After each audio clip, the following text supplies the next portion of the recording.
as has been said, my assignment is to define this idea of social justice.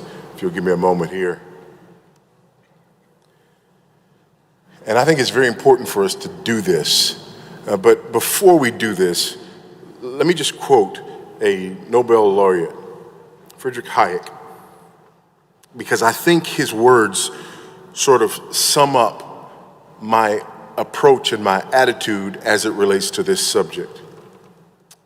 Hayek writes, "I have come to feel strongly that the greatest service I can still render to my fellow men would be that I could make the speakers and writers among them thoroughly ashamed ever again to employ the term social justice."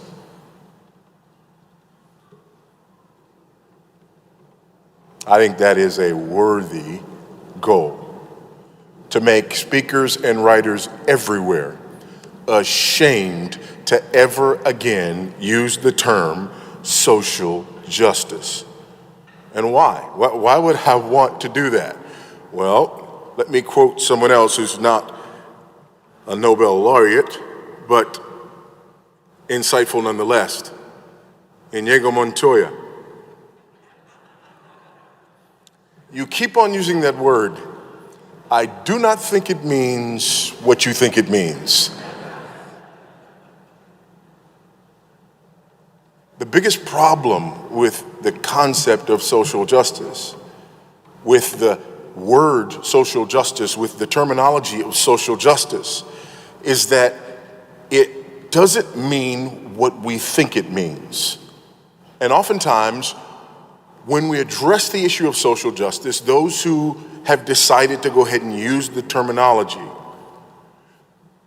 want first for the terminology to be understood based on their intentions and not based on the broader understanding. And that is simply, number one, not fair, and secondly, quite naive.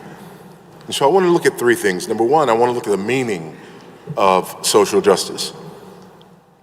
And as we do this, here's what I'm not arguing.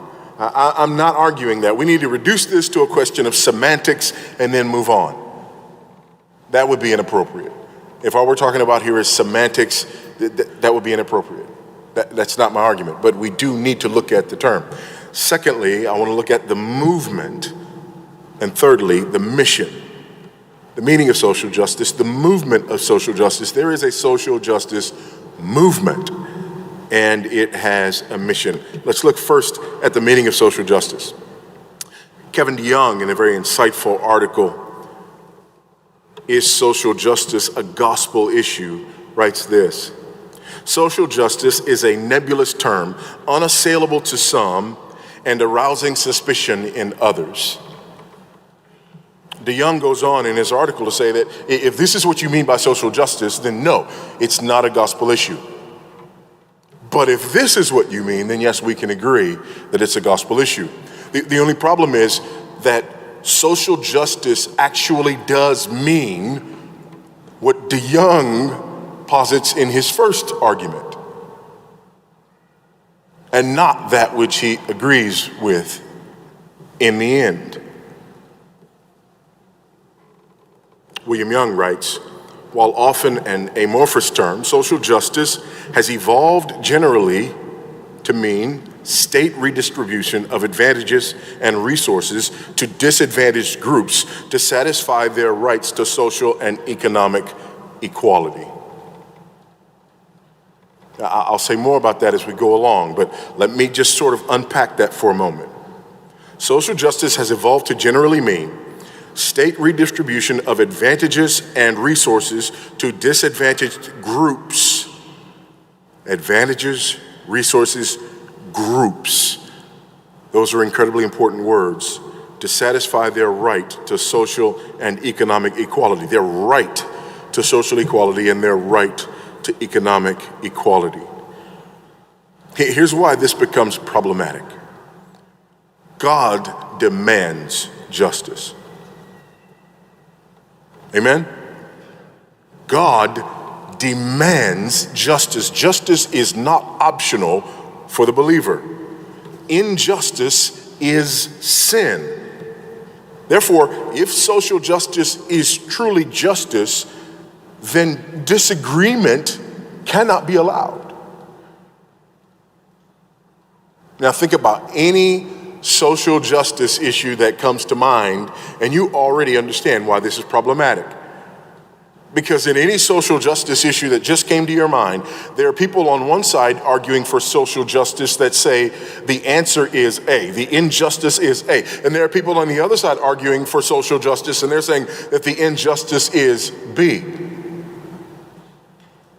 They can't both be right, except in the social justice world, because the social justice world is not about justice. We must be about justice. Micah chapter 6, verses 1 through 8. Hear what the Lord says. Arise, plead your case before the mountains, and let the hills hear your voice. Hear, you mountains, the indictment of the Lord, and you enduring foundations of the earth. For the Lord has an indictment against his people, and he will contend with Israel. O my people, what have I done to you? How have I wearied you? Answer me. For I brought you up from the land of Egypt and redeemed you from the house of slavery. And I sent before you Moses, Aaron, and Miriam. O my people, remember what Balak, king of Moab, devised, and what Balaam, the son of Beor, answered him, and what happened from Shittim to Gilgal, that you may know the righteous acts of the Lord. What then? Shall I come before the Lord and bow myself before God on high? Shall I come before him with burnt offerings, with calves of a year old? Will the Lord be pleased with thousands of rams, with 10,000s of rivers of oil? Shall I give my firstborn for my transgression, the fruit of my body for the sin of my soul? He has told you, O man, what is good. And what does the Lord require of you? But to do justice, to love kindness or mercy, and to walk humbly with your God. Justice is not optional. We must do justice. Let's look at the mission of social justice as we continue to try to understand its meaning. The mission of social justice really happens in stages. We've heard about some of it. Number one, identifying disadvantaged groups. And it's important to understand that social justice is not about the individual, it's about the group. And this is why, you can say as much as you want about an individual having success.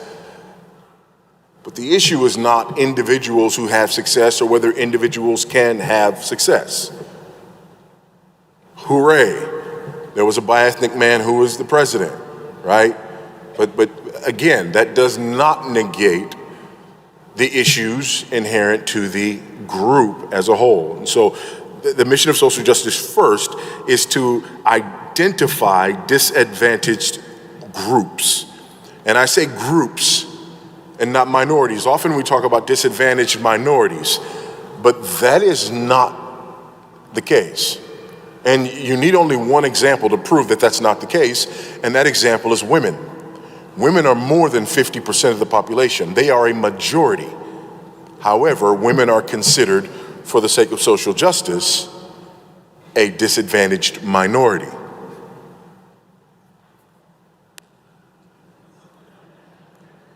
Amen. I don't write the rules, y'all, okay? There's more of them than there are of us, but they are a minority. So the identification of disadvantaged groups. This is incredibly important. This is why we do politics the way that we do. In politics, we don't want to know if this candidate is ahead in the polls. That's not enough.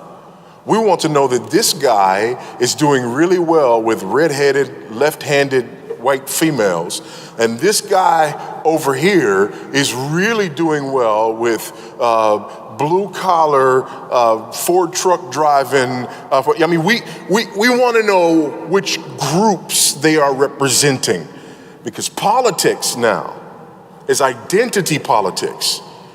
And we want to know what you will do for our group, not necessarily who you are, what you believe, but what you will do for our group. So identify disadvantaged groups. Secondly, assess group outcomes.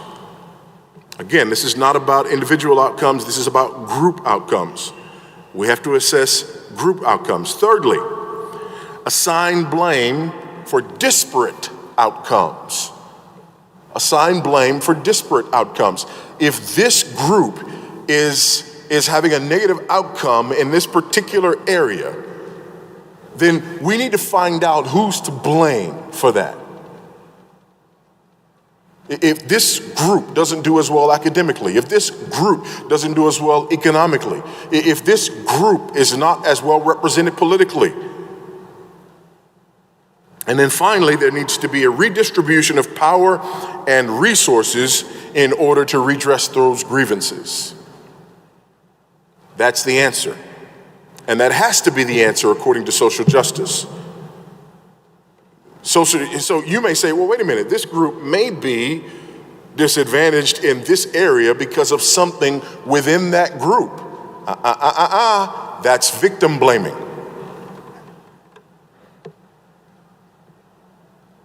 Yeah, but there could be statistical reasons. I don't want to hear about your statistics. You're blaming the victim. The answer is a redress of grievances. That's the ideology of social justice. Listen to this from John Rawls in his book, A Theory of Justice, really a seminal work on the topic. He writes, since the principle for an individual is to advance as far as possible his own welfare, the principle for society is to advance as far as possible the welfare of the group. Social justice is the principle of rational prudence applied to an aggregative conception of the welfare of the group. The welfare of the group. Another author puts it this way: as I see it, social justice requires resource equity, fairness, and respect for diversity, as well as the eradication of existing forms of social oppression. Social justice entails a redistribution of resources from those who have unjustly gained them. And by the way, all of those who have them are assumed to have unjustly gained them unless they are a member of an aggrieved minority group.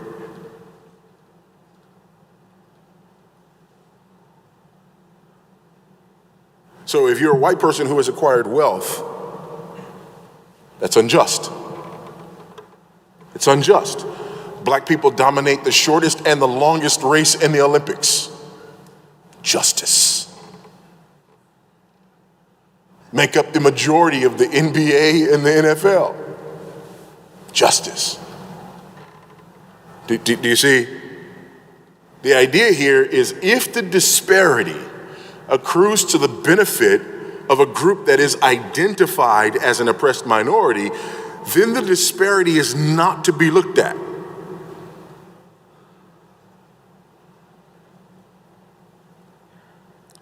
Social justice entails a redistribution of resources from those who have unjustly gained them to those who justly deserve them. And it also means creating and ensuring the processes of truly democratic participation in decision-making. It seems clear that only a decisive redistribution of resources and decision-making power can ensure social justice and authentic democracy. Redistribution. That's the goal. Redistribution of both resources and of power. Redistribution from those who have gained them unjustly to those who actually deserve them. And here's what's interesting. We're talking about groups. So what that means is we're not saying that you were unjust. I mean, you could have worked hard. In fact, you could have come from nothing, from less than nothing, pulled yourself up by your own bootstraps, worked from the bottom of the ladder all the way to the top. You can be a self-made man. But if you're a self-made man, the determination of whether you have it justly or unjustly has nothing to do with how you got there and has everything to do with what group you belong to.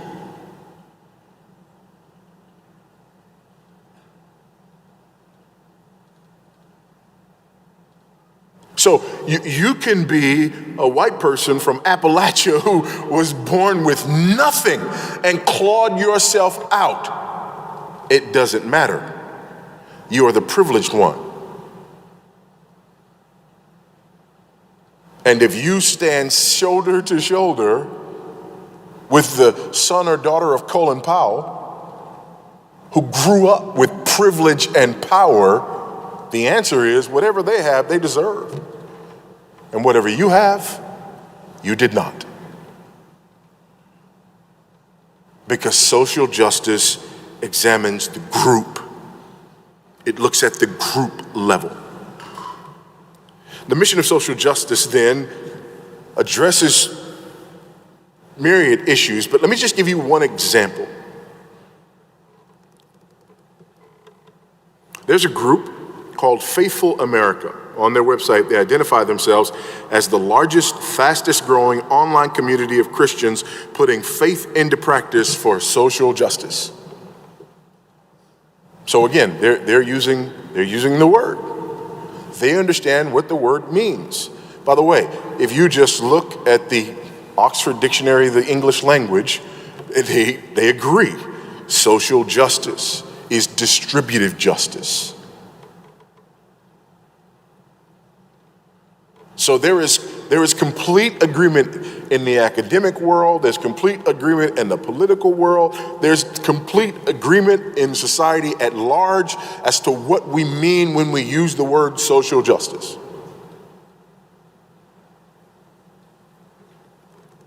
Faithful America has on their page some of their victories and exploits in fighting for justice. Again, largest online Christian group fighting for social justice. What have they accomplished? Well, they fought back against Hobby Lobby. That's number one on their list. They fought back against Hobby Lobby. Why did they need to fight back against Hobby Lobby? Because Hobby Lobby was fighting for the oppression of minorities who are not minorities. Okay. Convinced Google to drop World Vision. Convinced Google to drop World Vision. 3, forced MSNBC to drop the Family Research Council. Are you seeing a pattern here? 4, helped students win justice for a fired principal. The fired principal was a sodomite, openly gay man. They went to war and won justice for this individual. Defended an unjustly defrocked pastor. Who's the unjustly defrocked pastor? Well, he's a Methodist pastor who, against the orders of his denomination, performed a same-sex wedding for his son and his son's partner. And that it was unjust for him to be fired. Now remember, folks, injustice equals sin.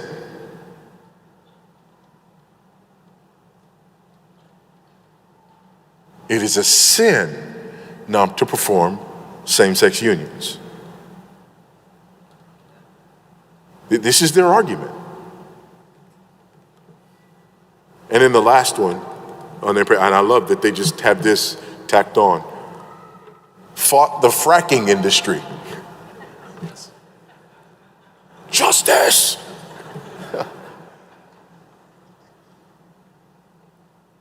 Now, if you think that those don't make any sense, then you don't understand the social justice movement. Let me explain this for you. There are three main areas encompassing the social justice movement. Three main areas. There are others for sure, and we'll talk about some of those, but there are three main areas. The first is minority equality, writ large. Minority equality, okay? The second one is feminism and women's rights. And the third one is LGBTQA plus rights. Minority equality, when they talk about minority equality, this idea that we've already talked about, success and wealth are a result of illegitimate privilege unless that success and wealth has been accrued by someone who does not belong to the illegitimately privileged class. So, for example, Asians are a minority, right? Asians are a minority. However, on college entrance, college admission, they're whooping everybody. Not everybody, they're whooping everybody. That's beyond everybody, right?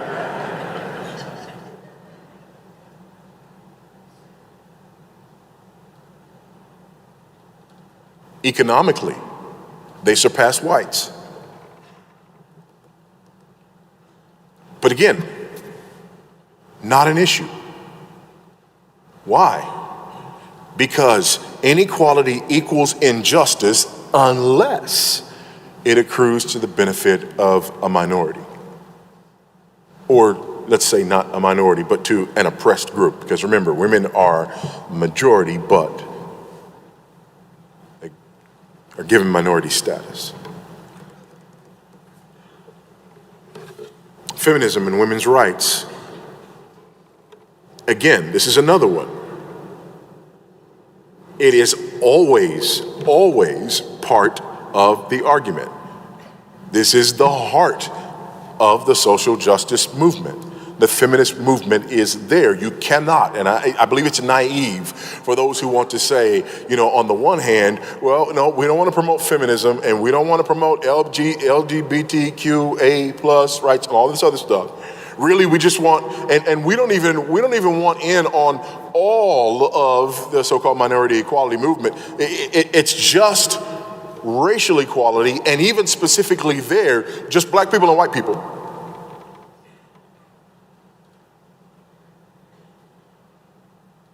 That's like putting hot water in the front of your bathtub and saying you don't want the back to heat up.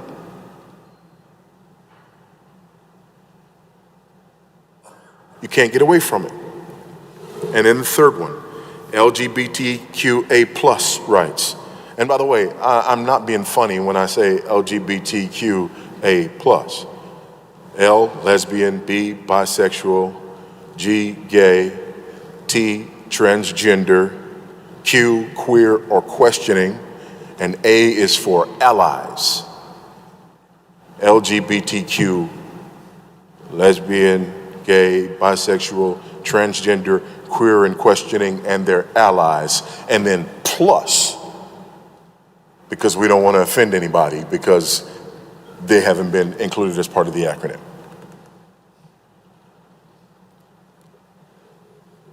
There was a book called After the Ball. You may have even heard me speak about this book. After the Ball, the subtitle is How America Will Overcome Its Fear and Hatred of Gays in the Decade of the 90s. It was written by two Harvard professors, Russell Kirk and Hunter Mattson, one a professor in psychology, the other a professor in marketing. And their book, in their own words, was a propaganda strategy. Their propaganda strategy had three phases. Phase number one, desensitizing. Phase number two, jamming. And phase number three, conversion. These are also the phases of brainwashing, and they acknowledge this in their book. Desensitizing. What do we do in the desensitizing? Well, you get straight people used to seeing gays, gay people, gay relationships, gay sex, get them used to seeing it. And Kirk and Mattson in the book say, this is the analogy that they use, right? They may have an aversion initially to taking this shower, but eventually they'll get used to being wet. Just bombard them through the media, bombard them through television, bombard them through movies, bombard them through the educational system to where it's just normalized. And here's what's interesting. We've lived in Zambia now for the last 3.5 years, and I come back 3-4 times a year. The family is here. We're on a 2-month furlough, and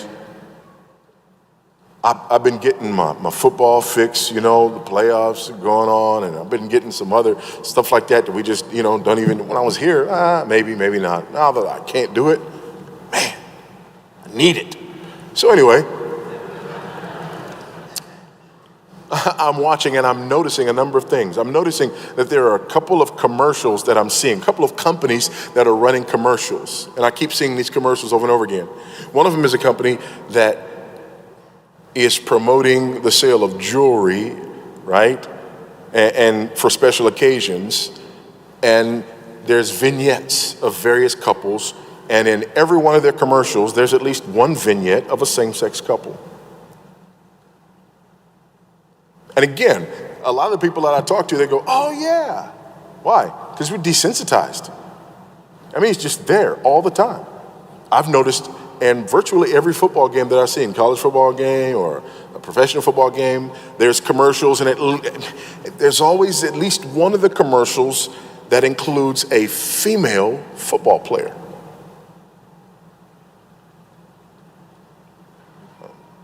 Huh? When did this?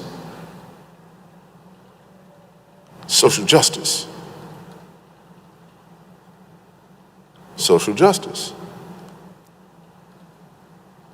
Minority equality, feminism, women's rights, and LGBTQ plus rights. And now we've sort of moved beyond. There's the desensitizing, then there's the jamming. And the jamming, what they do is they say they want to reduce the so-called psychic rewards. They want to, identify the idea of being against same-sex marriage with the idea of being a skinhead or a neo-Nazi or whatever. Some of you are still offended because I used the word sodomite earlier. I did that intentionally because I was going to talk about being desensitized and being jammed. The reason that you felt uncomfortable with me using that word is because you've been jammed. It's a word the Bible uses. Amen. The word homosexual, very recent invention. The word gay, up until, just within a single lifetime, you've seen gay going from meaning happy and, right? Queer, the word queer. Anybody read The Secret Garden? Right? The Secret Garden is it's the book that we read, Secret Garden, right? We were listening to The Secret Garden during one of our trips, and I did several, like half a dozen times. The word queer is used. It means, what used to mean, somebody is a little strange. We've been desensitized, we've been jammed, and then there's conversion. Conversion is when people become allies. Become allies. How do you make people allies to the LGBTQA plus community? Kirk and Mattson? By identifying gays and gay people as aggrieved minorities and hitching their wagon to the civil rights / social justice movement so that the idea of being anti-gay is equivalent to the idea of being a member of the KKK.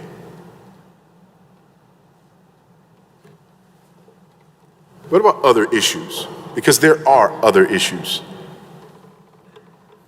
One, environmentalism, climate change. is a social justice issue. And according to most people, it is the number one social justice issue. Because, I don't know if you realize this or not, climate change primarily affects minorities. Don't ask me to explain, I'm just telling you. Income inequality, global inequality. So you've heard about white privilege, right? But the same article basically puts American privilege on par with white privilege. So here it's white privilege. Globally, it's American privilege. So think about social justice in the American context, and then back up and look at the entire world. And America is the rich bad guy who has unjustly acquired his wealth, who needs to be brought to heel and have that wealth redistributed to the rest of the world. How are you going to do that? Go back to number one, climate change. How are we going to deal with climate change? Well, easy. You guys pay.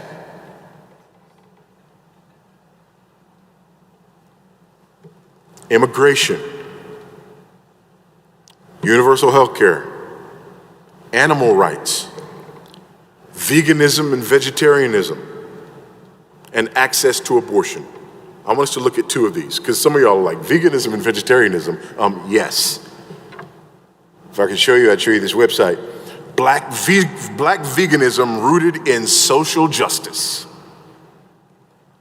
What does black veganism have to do with social justice? Well, the article goes on to say, for a lot of black people, it's the link between social justice and food access. Veganism gives black youth personal autonomy. We take back control of our own diet in a system in which we are not in control of many of the things that we purchase.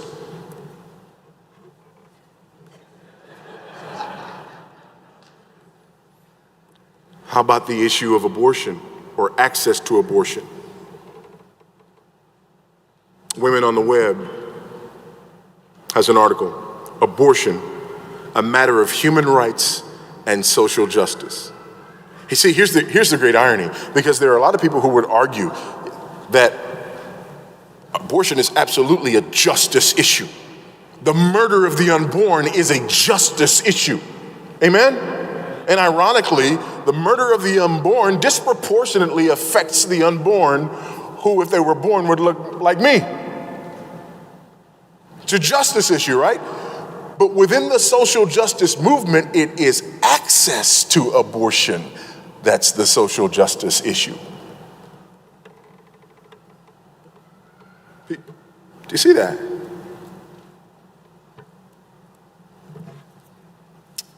Got less than 2 minutes left. 3 issues here. As far as this terminology goes, there's 3 things we need to think about. Number 1, clarity. Does using the terminology of social justice give us the greatest clarity? I say absolutely not. Because whenever we want to argue that social justice is a gospel issue, the first thing we have to do is move away from the definition of social justice that everybody already knows. We have to define it in a way that the Oxford Dictionary of the English language doesn't define it. We have to define it in a way that schools of sociology and social justice, yes, Stanford, University of Texas, University of Chicago, a number of schools are offering degrees in sociology and social justice. And the way we define it in order to say this is a gospel issue looks nothing like the way it's being defined in the culture at large. So no, we lose on the clarity issue. The second one is toxicity. I believe it's toxic. It's toxic terminology when you see some of the groups that are using this terminology, who are identified with this terminology. It's toxic. Thirdly, necessity. Is it necessary for us to use social justice terminology in order to get at the issues that we're trying to get at? I don't think it is.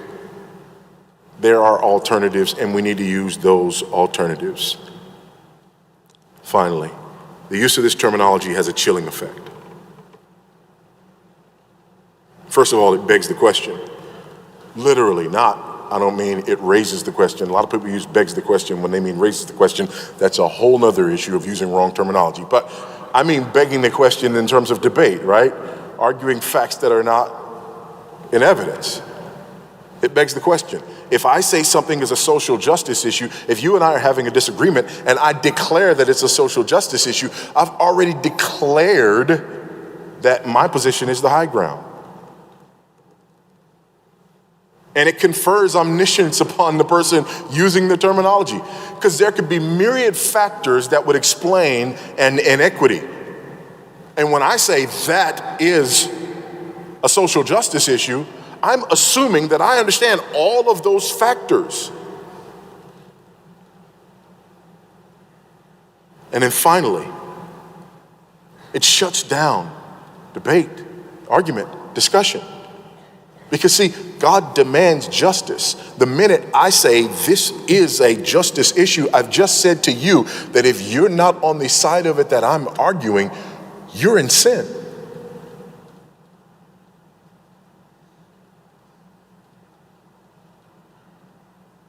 So it has a chilling effect. We got people scared to talk to each other.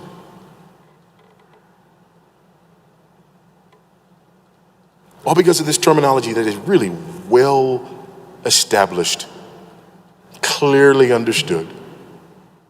Why go through the gymnastics necessary in order to use the terminology? Well, I believe it's because, unfortunately, we're trying to satisfy the very people from whom the terminology comes. And that's a fight worth fighting.